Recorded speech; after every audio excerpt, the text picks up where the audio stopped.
Good morning class. अब हम lesson 6 start कर रहे हैं, लोकतांत्रिक व्यवस्था का संकट। यह आपकी सेकंड बुक का 6 चैप्टर है, लोकतांत्रिक व्यवस्था का संकट।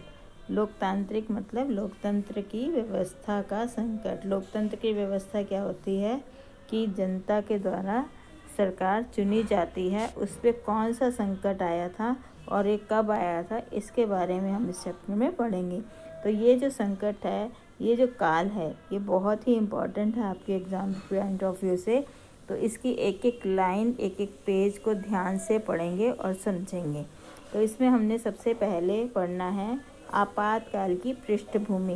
पृष्ठभूमि होता है बेस, आधार, कि आपातकाल का आधार क्या था, उस समय में देश में राजनीतिक कौन कौन सी व्यवस्थाएं हो रही थी और किस तरह का वातावरण था, इसके बारे में हमें जानना है।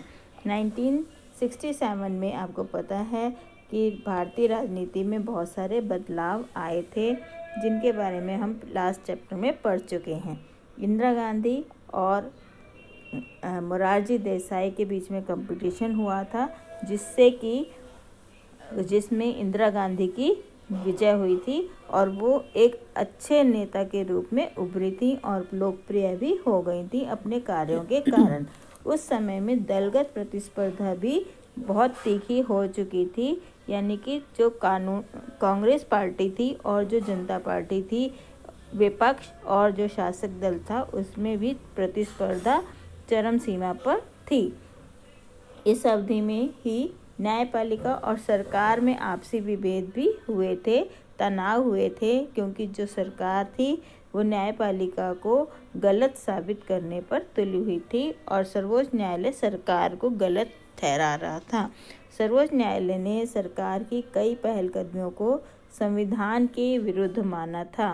कांग्रेस पार्टी का ये मानना था कि अदालत का ये रवैया लोकतंत्र के सिद्धांतों के विरुद्ध है, यानी सर्वोच्च न्यायालय तो सरकार को गलत ठहरा रहा था और सरकार सर्वोच्च न्यायालय को गलत ठहरा रही थी। जबकि आपको पता है कि सरकार के ही तीनों अंग होते हैं, संसद और न्यायपालिका तथा कार्यपालिका।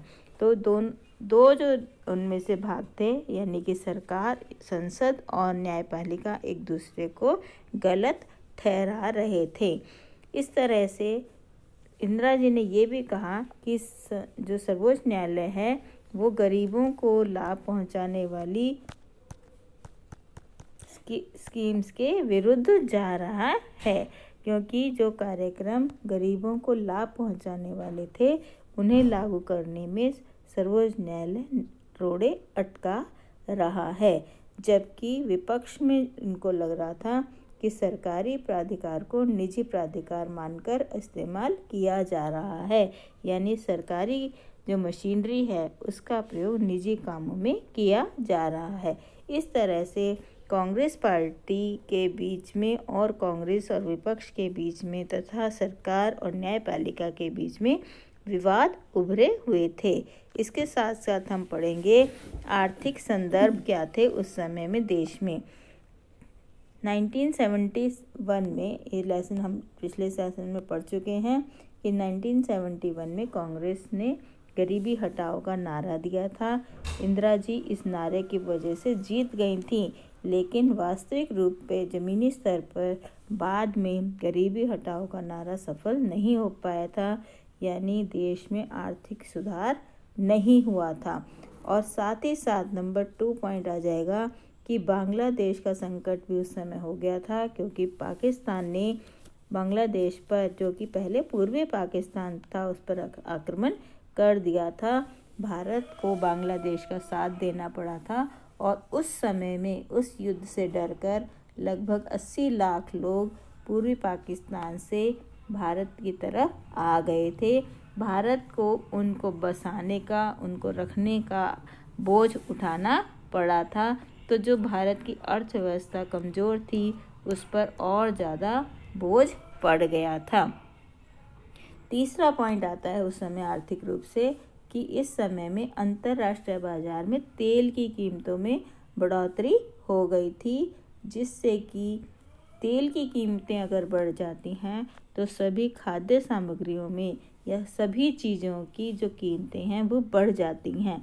तो महंगाई बहुत बढ़ गई थी। 1973 में ये जो महंगाई दर थी ये 23% बढ़ गई थी और 74 में यही महंगाई 30% बढ़ गई थी। यानी 1973-74 में महंगाई दर में बहुत ज़्यादा बढ़ोतरी हुई थी और इसका सीधा प्रभाव आम जनता को पड़ा था। औद्योगिक विकास, नेक्स्ट पॉइंट आ जाता है। औद्योगिक विकास की दर बहुत कम थी और उस समय में बेरोजगारी भी बढ़ गई थी। बेरोजगारी बढ़ने से क्या होता है कि देश के नौजवानों को रोजगार नहीं मिलता है। जब औद्योगिक विकास कम था, उद्योग कम लगे हुए थे, तो लोगों के लिए रोजगार भी नहीं थे।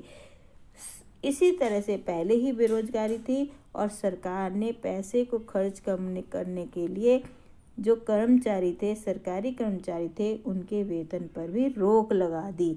इससे क्या होगा, जो बेरोजगार पहले से ही बेरोजगार थे वो तो सरकार के खिलाफ थे ही थे, लेकिन जिनकी जॉब लगी हुई थी, जो सरकार कर्मचारी थे, उनका वेतन रोक लिया तो उनमें भी सरकार के प्रति गुस्सा हो गया, यानी वो भी सरकार के विरोधी हो गए थे।